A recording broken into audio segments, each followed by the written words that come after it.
नमस्कार, मी अभिनेत्री सोनाली कुलकर्णी. तुमचं स्वागत आहे. सर्वसामान्य माणसांच्या असामान्य कर्तृत्वाची यशोगाथा मांडणाऱ्या या प्रेरणादायी कार्यक्रमात, ज्याचं नाव आहे reseal.in प्रस्तुत यशोस्तुते. मंडळी, जेव्हा एक स्त्री ठरवते ना, तेव्हा ती रंकाचा राजा आणि राजाचा रंकही करू शकते. अर्थातच स्त्रीने जर का मनाशी गाठ बांधली आणि जर का तिच्या जोडीदारानेही तिला साथ दिली चौकटीच्या बाहेर जाऊन स्वतंत्रपणे स्वतःचं स्वप्न पूर्ण करण्याची, तर मात्र तिला कोणीही थांबवू शकत नाही. ती अख्खं जग जिंकू शकते. अशीच एक स्त्री, एक महिला उद्योजक आपल्याबरोबर आहे, जिने एक मोठी झेप घेतलेली आहे, एक भरारी घेतलेली आहे तिच्या नृत्याच्या जोरावरती. स्वागत करूया ओनर आणि chief instructor of dream dance academy आणि फाउंडर आणि CEO ऑफ एवा एंटरटेनमेंट्स सौ विजया शिंदे यांचं. नमस्कार. नमस्कार. पण अर्थात तुमच्याशी गप्पा मारायच्या आधी पाहूयात तुमच्या कार्याची, प्रवासाची एक चित्रफीत. ठाण्याच्या एका साध्या मध्यमवर्गीय कुटुंबात विजया शिंदे यांचं बालपण गेलं. घरात कलेचा कोणताही वारसा नसताना त्यांच्याही न कळत त्यांना कलेची आवड लागली. विविध ठिकाणी कोरिओग्राफी करत मिळालेल्या अनुभवातून त्यांनी ड्रीम्स डान्स अकॅडमीची स्थापना केली. या अकॅडमीमार्फत त्यांनी अनेकापर्यंत आपली ही कला पोहोचवली आहे. यात त्यांना त्यांच्या पतीची अनमोल साथ लाभली आणि याचे पर्यवसन म्हणजेच त्या दोघांची एवा एंटरटेनमेंट ही संस्था. या संस्थेचे बरेच ब्युटी आयकॉन आणि अनेक डान्सर आज कला क्षेत्रात कार्यरत आहेत. अशा या बहुगुणी कुटुंबाला reseal.inचा सलाम. विजयाताई, तुमचं स्वागत आहे आमच्या कार्यक्रमामध्ये. नमस्कार मॅम. कसं वाटतंय? खूप छान वाटतंय. सकाळपासून वाट बघत होते सोनाली मॅमना भेटणार आहे. फायनली भेटले. Same here, glad to meet you. आणि तुमच्या या प्रवासाबद्दल चित्रफितीतनं थोडासा आम्हाला एक अंदाजा लागलेलाच आहे, पण तुमच्याकडून जाणून घ्यायला खूप आवडेल की जेव्हा एक स्त्री ठरवते की आपण चौकटी बाहेर जाऊन काहीतरी स्वतःला सिद्ध करूयात, तेव्हा अर्थातच प्रगतीचा मार्ग सापडतो, पण तो सोपा नसतो. पण या मार्गावर पुढे जायचंय किंवा हा मार्ग निवडायचा आहे, हे तुम्ही कसं ठरवलं? खरं सांगायचं तर चौकटी वेगवेगळ्या असतात घराच्या, दाराच्या. आणि मी ज्या चौकटीच्या बाहेर होते ती चौकट होती लेकीचा डान्स क्लास. तिचा डान्स क्लास असतोपर्यंत त्या चौकटीच्या बाहेर बसून राहायचं. का तर एवढ्या लांब यायचं जायचं म्हटलं की 1 तासात ती सुटणार आहे, तर पुन्हा कशाला एवढ्या लांब जायचं. पण मग रोज बाहेर बसून मग पाणीपुरी खाऊन स्वतःचं वजन वाढवा, खिडकीतून त्यांना बघत बसा, हाच उद्योग चालू होता. मग नंतर जेव्हा एक छान असं झालं की नाही, तू कोरिओग्राफी कर, तू बघ. काही लोकांनी असं सांगितलं, तू थोडी प्रोफेशनल कोरिओग्राफर आहे, घरात डान्स नाही आवडणार, पहिल्यापासून असं होतं. पण नंतर मग मिस्टरांनी सांगितलं, बाहेर बसून पाणीपुरी खाण्यापेक्षा त्या चौकटीच्या आत जा, मी तुझी पण फी भरतो, तू पण शिकून घे. म्हटलं आता या वयात थोडी ना शिकणार आहे, लेक शिकते नाही, तिच्यावर तू शिक, तुला एक गुरु भेटेल, तुला कळेल डान्स काय असतं. क्लासिकलमध्ये टाकलं. भीती वाटत होती, क्लासिकल भरतनाट्यम नाही मला जमणार आहे. पण साई गीता मोहन माझ्या गुरु आहेत केरला डान्स अकॅडमीच्या. तिथून जेव्हा पहिली एक्झाम दिली, त्या चौकटीच्या आत गेले, प्रॉपर गुरु मिळाले मला, एक्झाम दिली, त्यात फाउंडेशन सिनियर ज्युनियर फास्ट झाले. आणि ते पास झाल्यानंतर मग कळलं की नाही, आपण करू शकतो, अशक्य काही नाही. मग जशी ती चौकट ओलांडली ना, तसं प्रोफेशनल कोरिओग्राफर म्हणून लोक बोलायला लागली. त्याच्या आधी नावं ठेवत होती, ही काय डान्स शिकवणार, ही काय, हिला कुठे शिकले ही. म्हणजे ते असं टीव्हीत बघून आणि व्हिडिओ बघून तुम्ही डान्सर नाही होऊ शकत, असं एक सगळ्यांच्या डोक्यात बसले. तुम्ही कुठे शिकला हे विचारलं जातं, तुमचे गुरु कोण हे विचारलं जातं. मग ते तुम्हाला जन्मता जरी असलं ना तुमच्यामध्ये टॅलेंट, तरी ते बघितलं जात नाही. पण लोकांना तो स्टॅम्प लागतो की कोणाकडे शिकला. आणि तो मिस्टरांनी स्टॅम्प दिला की ती चौकट ओलांडून आज जा. आणि मग सगळ्या चौकटी ओपन होत गेल्या. आणि आता बरेच कोरिओग्राफर जेव्हा येतात, मोठ्या लेवलला आपण कॉम्पिटिशन करतो, तेव्हा असं वाटलं की छान होती ती चौकटची पार करून आत गेले, नाही तर बाहेरच बसून राहिले असते. फारच इंटरेस्टिंग सुरुवात झाली तुमची. तुम्ही तुमच्या मुलीच्या डान्स क्लासला जायचात आणि मग त्यातनं तुमच्या पतिदेवांनी तुम्हाला सुचवलं की बाहेर थांबण्यापेक्षा तुम्ही पण डान्स क्लासमध्ये जाऊन शिका. तर याआधी कधी डान्सचा अनुभव होता, तुम्ही करायचात लहानपणी, किंवा पहिल्यांदा मुलीच्या निमित्ताने शिकलात? मुलीच्या निमित्तानेच पहिल्यांदा हे आपले गणपती डान्सच. अच्छा. घरात फंक्शन्स असले तर. पण लहानपणी तुम्ही नाचायचात? हो, भरपूर नाचायचे. स्टेजवरती अगदी स्कूलचे गॅदरिंग वगैरे पण असायचे, पण त्यात लपून भाग घेतला जायचा. डान्स हा प्रकार घरात आवडत नव्हता. प्रॉपर सातारकर फॅमिली म्हटल्यानंतर मुलींनी डान्स हा प्रकार नाही करायचा. स्टेजवरती प्रत्येक वेळी लपून छपूनच गेलेले, पण तो आगाऊपणा होता, डान्सने भाग घ्यायचाच. वा. खूप वेळा असं झालं, न सांगता भाग घेतलेला आहे, पॅरेंट्सनी पाहिलेलं आहे, आता पुन्हा जायचं नाही स्टेजवर सांगितलंय.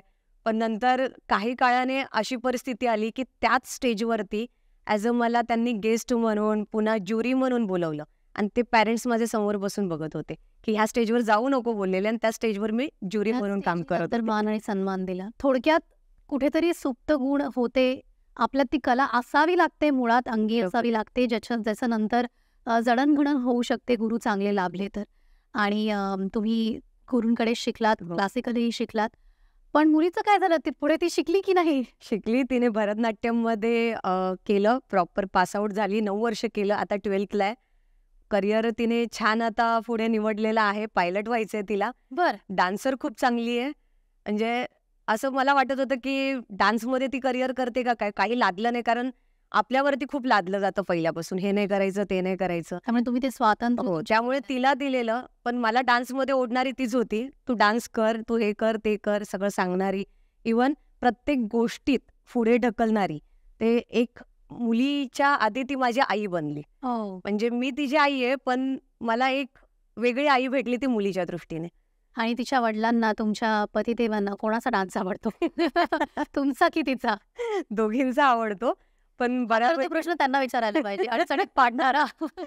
नाही, पण कसं आहे, जेव्हा जेव्हा कोरिओग्राफी पहिल्यांदा आली तर असं असायचं, होली क्रॉस कॉन्व्हेंट हायस्कूल आहे ठाण्यामध्ये, तिथे पहिल्यांदा चान्स मिळालेला. आणि कोरिओग्राफ करताना मोस्टली कॅथलिक स्कूल म्हटल्यानंतर बरीच इंग्लिश सॉन्ग असतात.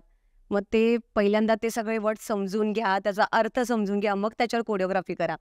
पण बरीच हेल्प मिस्टरांनी केली अरे वा. की संध्याकाळी बसल्यानंतर हे असं असं गाणं आहे, आता काय करू त्याच्यात, ते काय सोपं आहे, हे ते स्टेप देत गेले. मग मी सांगत गेले की हे माझं चुकतंय का नाही, ही तुझी खूप रिपीट होते स्टेप, जरा चेंज करतेस तेच काय सारखं. वा. मग म्हटलं नाही, म्हणजे ते असं त्यावेळेला कुठेतरी असं वाटायचं किती टोचतायत, किती मला बोलतायत, हे सारखंच हे करते ते तुमच्या करते. हां, प्रकृतीमध्ये. पण ते कळलं की ते टोचणं होतं, कारण मी इम्प्रूव्हमेंट करावं, मी नवीन स्टेप टाकावेत, मी माझ्या डोक्याने अजून काहीतरी करावं.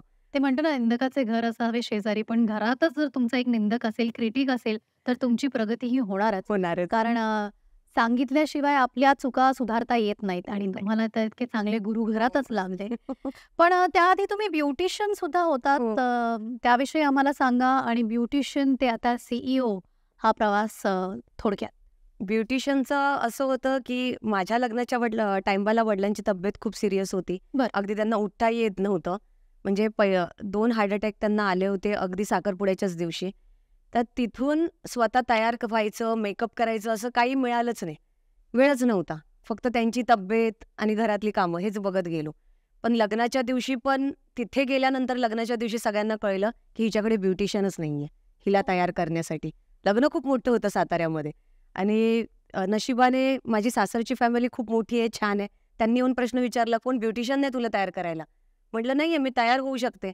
पण हेही माहीत नाही की काय आयलाइनर लावायचं, काय काहीच प्रकार नव्हता. त्यांनी ब्युटिशियन आणली, ताबडतोब ऑन द स्पॉट उभी केलेली.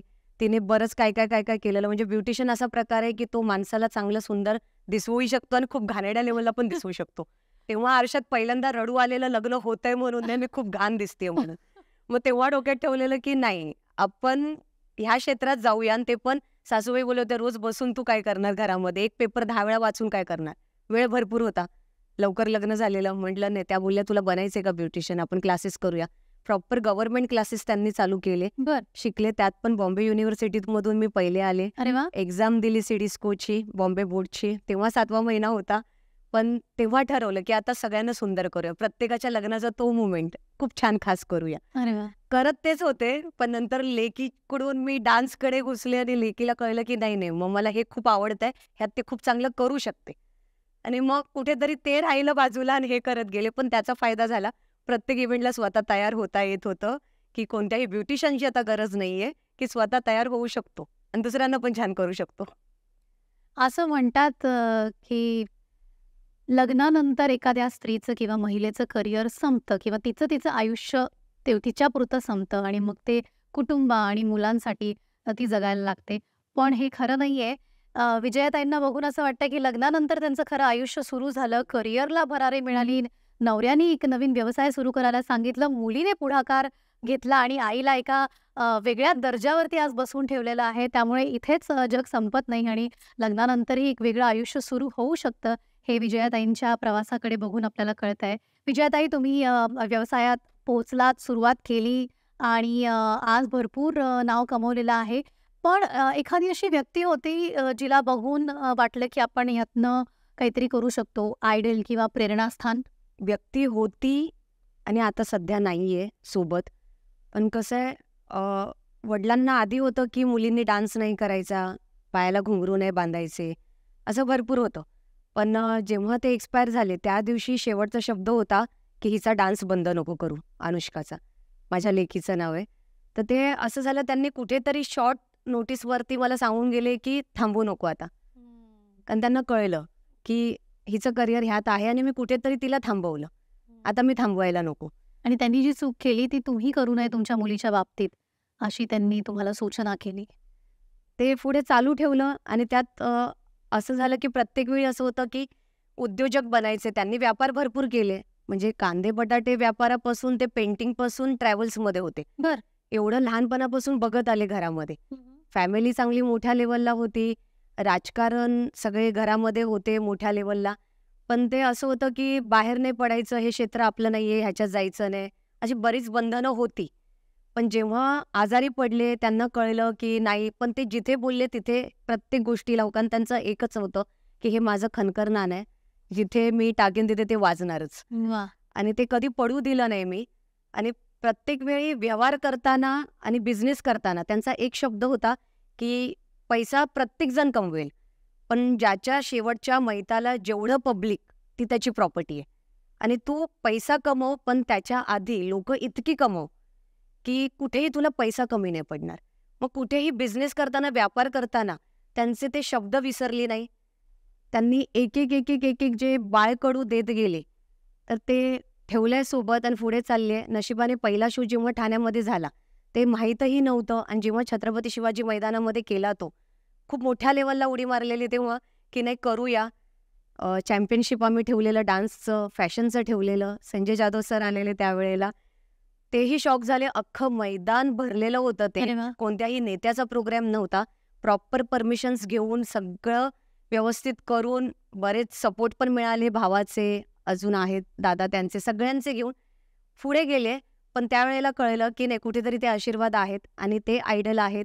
त्यांनी बरं शिकवलं आणि त्यांनी कुठेतरी ते थांबवलं होतं. म्हणून जेवढ्या त्यांनी जोरात मला ते प्रेस केलेलं ना, त्याच फोर्सनेच मी बाहेर आले. अरे वा. त्यांनी जर थांबवलं नसतं, पहिल्यापासून मोकळीक पण दिली असते, तर वाटत नाही एवढ्या पुढे पण गेली असते. त्याची किंमत तेव्हा लक्षात आली की आपल्याला ते किती हवंय. येस. ही तर तुम्ही सांगितलेली गोष्ट की तुमचे प्रेरणास्थान तुमचे वडील. पण अशी एखादी घटना आहे जिथून कायम जेव्हा जेव्हा आपण खचतो किंवा असं वाटतं की नाही आता मनासारखं काही होत नाहीये, तर त्या घटनेतनं प्रेरणा मिळते, असं काही एखादा प्रसंग किंवा घटना? घटना मेन ह्या शो सगळं करण्याच्या मागची एकच घटना होती की पहिल्यांदा दुबई कॉम्पिटिशन जिंकले होते लेकीबरोबर. चांगली प्रसिद्धी मिळाली. पुढारीमध्ये फ्रंट पेजला आपला फोटो येतोय, कौतुक केलं जात आहे. वुमन्स ऑफ सबस्टन्स अवॉर्ड देतात ठाण्यामध्ये बोलवून. तर ते खूप छान वाटत होतं. पण ते कसं लगेच माणूस ते हवेमध्ये जातो की नाही आता अजून मोठी उडी मारू. उडी मारायला गेले होते, प्रामाणिकपणे गेले होते. 26-27 जणांना छान कोरिओग्राफ करून मी थायलंडला एक कॉम्पिटिशन झालं तिथे घेऊन गेले. पण ॲज अ कोरिओग्राफर आणि डान्सर एवढ्या वर्षाचा अनुभव घेऊन एक लक्षात आलेलं की तिथे कुठेतरी त्या टीमकडनं असं मिसअंडरस्टँडिंग झाली. DDA आणि ड्रीम डान्स अकॅडमी, तर DDA असं शॉर्ट फॉर्म होता. आणि अजून एक दुबईतली टीम होती, त्यांचं पण DDA होतं. त्या दोन्ही ह्याच्यामध्ये ते आम्हाला विसरून गेले. आम्ही मुंबईवरून आलोय. 6 मिनिटं जो परफॉर्म 6 मिनिटं होता, आम्ही 15 मिनिटं स्टेजवरती होतो. आणि बऱ्याच एजेड लेडीज होत्या माझ्याबरोबर 65 इयर्सच्या, ज्यांना मी डान्स शिकवला, ज्यांचं डान्सशी काही संबंध नाही, आणि कोरिओग्राफ केलेलं. आणि स्टेजवरती गेल्यानंतर कळलं की आपल्या अपोजिट आहेत, त्यांच्याकडून काहीतरी गडबड झाली. आणि पूर्ण शो संपल्यानंतर आमचं कुठेही नाव घेतलं गेलं नाही.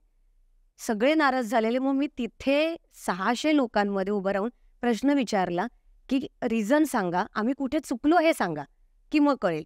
आणि तिथे मग रिझल्ट बघितल्यानंतर कळालं की आपण होतो, पण आपलं नाव घेतलं गेलं नाही आणि ऑडियन्स निघून गेलेलं आहे आता. मग आता तुम्ही बेस्ट कोरिओग्राफर म्हणून स्टेजवर या. म्हटलं नको, मला ही अशी उपकाराची ट्रॉफी नकोच आहे. आता स्टेज मी उभा करेन म्हटलं. की जिथे कुठेही असं होणार नाही की तुम्ही ठरवणार कोणाला द्यायचं प्राईज. जो कॅपेबल आहे त्याला द्या, स्टेजचा अपमान करू नका. कारण माझ्याबरोबर आलेली 26 जण, त्यातली बरीच होती गरीब घरातली होती, आपण सपोर्ट करून त्यांना घेऊन गेलेलो. बऱ्याच लेडीज होत्या, खूप आशेने आलेल्या, विनर होण्याकरता नाही, प्राईज मिळवण्याकरता नव्हत्या आल्या, पण त्यांना डायरेक्ट तुम्ही विसरलात, ही खूप मोठी चुकी होती. मग त्या 26 जणांकडे बघून म्हटलं स्टेज आपण उभा करूया. ती घटना खूप अशी लागलेली मनाला की आपण आता कुठे कॉम्पिटिशन नाही करायचं, आपण आता कॉम्पिटिशन ठेवायचं बर. आणि आपण सगळ्यांना बोलवायचं, आपण स्टेजच असं प्लॅटफॉर्म तयार करायचा. कसे येत नाहीत ते म्हटलं बघूया आता, कारण प्रत्येक कलाकारला खरा स्टेज हवा असतो आणि तो मिळत नाही. जोपर्यंत आपण दुखावले जात नाही किंवा एक असं बिट्रेयलची भावना येत नाही तोपर्यंत स्वतःला सिद्ध करण्याची जिद्दही निर्माण होत नाही. कोरोनाच्या काळात ही परिस्थिती थोडीशी अवघड होती, तर तेव्हा काय संकटांना तुम्हाला मात करावी लागली? कोरोनाच्या काळामध्ये पहिला शो झाला आणि लगेचच कोरोना आला सेकंड शोला, आणि मी डिक्लेअर केलेलं मी इंटरनॅशनल शो करणार. असं झालेलं, ही तर बोलून गेली आता ही काय सेकंड शो करत नाही, असं प्रत्येकाचं झालेलं. पण जो काळ होता लॉकडाऊनचा, कडक लॉकडाऊन लागलेलं होतं, तो थोडासा असा आवरता आला. थोडंसं एक स्टेज त्यांनी उठवला, दुसरा उठवला, थोडी गव्हर्नमेंटकडनं परमिशन मिळाली की तुम्ही सोशल डिस्टन्सने शो करू शकता. आणि आपला शो मोस्टली पहिला झाला तो फेबमध्ये झाला होता, सेकंड पण पुन्हा फेब आला, तोपर्यंत थोडंसं लॉकडाऊन उठलं होतं. म्हटलं नाही पुन्हा आपण करूया, चला सेकंड इंटरनॅशनल नाही करू शकत कोरोनामुळे, इथे करूया. सगळे कलाकार घरात होते त्यावेळेला, सगळे वाट बघत होते. बऱ्याच कॉम्पिटिशन ऑनलाईन चालू होत्या, लोक ऑडिशन्स फी घेत होते, फसवत होते, देतील की नाही प्राईज, असं होतं. आम्ही म्हटलं नाही, आपण ऑफलाईन नाही, ऑनलाईन नाही ठेवायचं, आपण ऑफलाईन ठेवूया. पुन्हा आम्ही गडकरी रंगायतन बुक केलं, सगळ्या परमिशन्स काढल्या, सोशल डिस्टन्सने. कोरोना काळामध्ये सुद्धा आमचा शो झाला. अरे वा. लागोपाठ सीझन सेकंड झाला, सीझन थर्डही झाला, आणि आम्ही लगेच डिक्लेअर केलं आम्ही इंटरनॅशनल दुबई करतोय. अरे वा. आणि आता जॅनमध्ये आम्ही इंटरनॅशनल दुबई सुद्धा केलं. दुबईतून बराच छान रिस्पॉन्स आला. खूप लोकांनी प्रत्येक शोला वेड्यामध्ये काढलं, ही नका उतरू आता, बास करा, पहिला झाला, दुसरा झाला, पण पुन्हा पुन्हा उतरत गेलो. फुलवाताई त्यांनी खूप छान सपोर्ट केला, त्या आलेल्या सेकंड शोला. इतकं कचाकच भरलेलं ऑडियन्स, कलाकार कुठून कुठून आलेले तिथे, कारण घरी बसून फक्त कॅमेऱ्यासमोर नाचून ते नाही मिळत, जोपर्यंत स्टेज मिळत नाही ना प्रत्येक कलाकाराला, मिळत नाही, टाळ्या वाजत नाही, शिट्ट्या वाजत नाही, ते काही त्या कलाकाराच्या त्या कलेलाच काही महत्व नसतं तोपर्यंत. बिलकुल. पण ही जी तुम्ही झेप घेतलीये ठाण्यापासून थेट दुबईपर्यंत, ही भरारी अशीच कायम राहू देत. त्याच्या नंतर मला फ्लॅशबॅकमध्ये यायचंय. डान्सपासून कोरिओग्राफी हा प्रवास कसा होता मला जाणून घ्यायला आवडेल, कारण आपण ऐकलं की त्या डान्स कशा शिकल्या, पण डायरेक्ट कोरिओग्राफर झाल्या ते कसं काय? कोरिओग्राफर होली क्रॉस स्कूलमध्येच नेहमीप्रमाणे लेग स्पोर्ट्सला जात होती, तिथे बाहेर बसायची तिला टिफिन घेऊन. तर त्यांचा एक कोरिओग्राफर गेलेला, तो कुठे त्यांची काय भांडणं झाली टीचर्स सगळ्यांची. टीचर्सने विचारणा केली, आतमध्ये बरीच एक 50-60 मुलं आहेत होली क्रॉसची, फर्स्ट स्टँडर्डची मुलं आहेत, त्यात तुझी पण लेक आहे, त्यांना काय शिकवू शकशील का? फक्त 2 दिवस आहेत आपल्याकडे. म्हटलं डान्स येतो थोडाफार, पण शिकवणं म्हणजे आता थोडंसं ते बीट्स 1 2 3 तेव्हा काही असं माहीत नव्हतं. त्या बोलल्या ट्राय तो कर, सिस्टर अभी आएगी तो चिल्लाएंगे, तर तू प्लीज आजा थोडा हेल्प कर. मी आत गेले, पहिल्यांदा बघून घेतलं, मग लेक जवळ आली, अगं काही नसतं, 1 2 3 1 2 3 काउंटिंग असतं, मी तुला दाखवते, तू शिकव, कारण तिथे एक कोणतरी हवं टीचर म्हणून. म्हटलं पण अगं मी टीचर नाहीये, म्हणजे मी सांगते तू कर ना, कठीण काय आहे, मी उभी राहिले. पण तो एक फील होता ना, आत गेल्या गेल्या गुड मॉर्निंग टीचर असा मोठा आवाज आला ना, म्हटलं अरे आपण डिग्री नाही घेतली ना, आपण टीचर्स, ते पण कॉन्व्हेंट स्कूलमध्ये. असं वाटलं, खूप मोठी गोष्ट वाटली. त्या रात्री झोपली नाही, तेच कानामध्ये वाजत होतं की एवढी मुलं आपल्याला गुड मॉर्निंग करतात. मग मी भरपूर यूट्यूबचे व्हिडिओ बघितले कोरिओग्राफरचे, कसे शिकवतात, गणेश आचार्य कसे काउंटिंग करत होते, ते कसे शिकवतात, ते सगळं बघून घेतलं. दुसऱ्या दिवशी फुल एकदम तयारीने गेले, एक गाणं त्यांचं सेट केलं काउंटिंग करून. ते इतकं टीचरला आवडलं, बोलले अरे तू बहुत अच्छा करते, चल तू एनुअल डे ले ले. मैंने कहा वो क्या रहता है? बोले बच्चों का एनुअल डे रहता है, तू ले ले, हम उसका पैसा देंगे. मैंने कहा इसका पैसा भी मिलता है? बोले हाँ, हर स्टूडेंट का पैसा मिलेगा. मैंने कहा हर स्टूडेंट का? तू कितना लेगी? मैंने कहा आप जो दोगे मैं ले लूंगी, ऐसे ही सिखाना है. बोले सेम सिखाना है. आणि पहिल्यांदा जेव्हा घेतला एन्युअल डे आणि पहिली अमाऊंट जेव्हा आली, प्रत्येक मुलांचे आम्ही देणार तुला 200-200, मी काउंटिंग करत होती, एवढे मिळतात, एक तासच तरी शिकवलं. म्हटलं ह्याला कोरिओग्राफी म्हणतात? बोलते हो, कोरिओग्राफर हेच करतो. म्हटलं मस्त आहे, करूया आपण, असं तर नाचतंय, आता कोरिओग्राफर पण आपण होऊया. म्हणून गेले, काउंटिंगवर शिकवलं, छान डान्स सेट झाला, तो खूप आवडला प्रत्येकाला. सिस्टर बोलले, "अरे, तू प्रोफेशनल कोरिओग्राफर आहे?" म्हटलं, "हां, लग रहा है मेरे को, मुश्किल कुछ नहीं है." पूर्ण रात्र स्क्रोल करून सगळे फक्त कोरिओग्राफरचे व्हिडिओ बघा, फुलवाताई कशा शिकवतात ते बघा. ते बघत, बघत, बघत, बघत म्हटलं आपण कोरिओग्राफर होऊ शकतो. आणि मग स्कूलचे ॲन्युअल डे घेत त्यांचं गोल्डन जुबली आली लगेच सेकंड इयरला आणि 600 मुलं ॲट अ टाईम माझ्याकडे दिली सिस्टरने. आणि 5 क्लासचे डान्स. मी दिवसभर स्वतःचा टिफिन घेऊन जायचे. म्हटलं छान जॉब आहे हा. आणि सगळं झाल्यानंतर जेव्हा मग सिस्टरने पेमेंट केलं, म्हटलं अरे एवढं कुठे जॉब करूनही पैसे मिळणार नाही एवढ्या लहान मुलांमध्ये. आणि मग मी ते घेऊन आले की मी कोरिओग्राफर आहे. वा. मी आता डान्स सोडणार नाही, मी कोरिओग्राफी नाही सोडणार. आणि तुम्ही इथूनच तुमच्या अकॅडमीची Yes, सुरुवात yes, केली. yes. तर अकॅडमीमध्ये आता तुम्ही कोणकोणते नाचाचे प्रकार शिकवता आणि किती स्टुडंट्स आहेत? अकॅडमीमध्ये आता लहान मुलांची बॅच आहे तीच 45 अबाऊ आहे. बरं. 4 वर्षापासून सगळी चिल्लीपिल्ली खूप मुलं आहेत. फक्त एवढ्या आपल्या अकॅडमीमध्ये फक्त डान्स शिकवलं जात नाहीये. कारण मी बघितलेलं आहे की जेव्हा कुठे लहान मुलाला आई घेऊन जाते ना, माझा मुलगा डान्स क्लासला जातो, हे गाणं वाजवा, त्याच्यावर तो नाचेल. प्रत्येक वेळी मी मुलांना सांगते कुठलंही गाणं लावा, आम्ही त्याच्यावर नाचू, तर तो डान्सर. पण Exactly. प्रत्येक वेळी कसं आहे, मला टीचरने ते शिकवले मी तेच नाचणार, तर ते नको. तो पूर्ण हाडामासाचा डान्सर पाहिजे. तू कुठलंही लाव रे डीजेवाले, मी नाचणार. मग ते कुठलंही गाणं लावलं, कुठलीही बीट लावली. मग मुलांना मी तसं शिकवलंय की जरी तुम्हाला आम्ही जे झिंगाटवरती डान्स शिकवलाय, आम्हाला माहिती आहे काय शिकवलंय, तुम्हाला माहिती आहे, त्या तिसऱ्याला माहीत नाहीये की ह्या आमच्या स्टेप कोणत्या गाण्यावर आहे. तुम्ही नाचा त्या गाण्यावरती, काय फरक पडतोय. मग त्याप्रमाणे मुलांना शिकवत गेलो. तर डान्सचे फॉर्म शिकवले जातात जेवढे पण आहे. जॅझ आहे, फक्त साल्सा नाही आहे अजून आपल्याकडे. क्लासिकल आहे, क्लासिकलच्या टीचर्स येतात, प्रॉपर एक्झाम घेऊन त्या शिकवतात तिथे. झुंबा, योगा, मेडिटेशनच्या पण बॅचेस होतात. योगा पण मी शिकले. झुंबामध्ये पण झुंबा झिनचं लायसन घेतलं इंटरनॅशनलचं. मग त्याही लेडीजच्या बॅचेस घेते मी. वा. सो एवढं सगळं तुमच्या अकॅडमीमध्ये आता आहे. आणि हो. किती वर्ष झाली अकॅडमीला? अकॅडमीला आता 11 वर्ष झालेत. 11 वर्ष झाली आहेत. आणि मला सगळ्यात महत्त्वाचा आणि शेवटचा प्रश्न हा विचारायचा आहे की वडिलांनी जे सांगितलं होतं माणसं कमवा, तर त्या बाबतीत किंवा समाजकारणात किंवा समाजाबद्दलची बांधिलकी तुम्ही कशी जपताय? समाजात बांधिलकी म्हटलं तर फक्त डान्स रिलेटेड ठेवलेलं नाही आहे मी. स्टेज प्रत्येकाला दिलेला आहे. नागपूर, दिल्ली, आग्रा तिथून सगळे ग्रुप येतात आपल्याकडे डान्स करायला. पुण्याची बरीच मंडळी असतात. तर काही मुलांचं असतं की आम्ही एंट्री फी भरू शकत नाही आहे. अव्वाच्या सव्वा अजिबात एंट्री फी नसते. पण जेव्हा कुठलंही कॉम्पिटिशन तुम्ही ठेवता, तर मी बऱ्याच मुलांचं बघितलेलं आहे. मोठे मोठे ग्रुप्स आहेत की जोपर्यंत तुम्ही 5 लाख कॅश प्राईज आहे, 3 लाख आहे, जोपर्यंत तुम्ही देत नाही तोपर्यंत कोणीही येणार नाही. आणि त्याही मुलांचं चुकीचं नाही आहे. कारण डान्समध्ये प्रत्येक वेळी बघितलेलं आहे की मोठे मोठे जेवढेही डान्सचे शो होतात, आत्ता एक विनर झाला, नंतर तो 10 वर्षांनी काय करतो हे कुठेही पाहिलं जात नाही. तर त्याच्यासाठी काहीतरी प्लॅटफॉर्म. मग जेवढे पण लग्नाचे संगीतचे शो येतात, ह्या डान्सरशी आम्ही कनेक्ट होतो. त्यांचे कॉन्टॅक्ट्स असतात आमच्याकडे. मग आलेले शो आहेत, तू जा, तुझा ग्रुप घेऊन जा, तू तिथे कर. TV शो आले, वैभव घुगे सर आहेत, ते खूप पहिल्यापासून कनेक्ट आहेत आपल्याबरोबर. आशिष पाटील सर आहेत, अश्मित कामथे सर आहेत. तर आमची एक आता छान टीम झालेली आहे 4-5 जणांची. सगळे डान्सर्स आले किंवा हे सेलिब्रिटी जेव्हा पण कुठले येतात डान्स शो, हे आलेले आहे विजया पाठवून दे.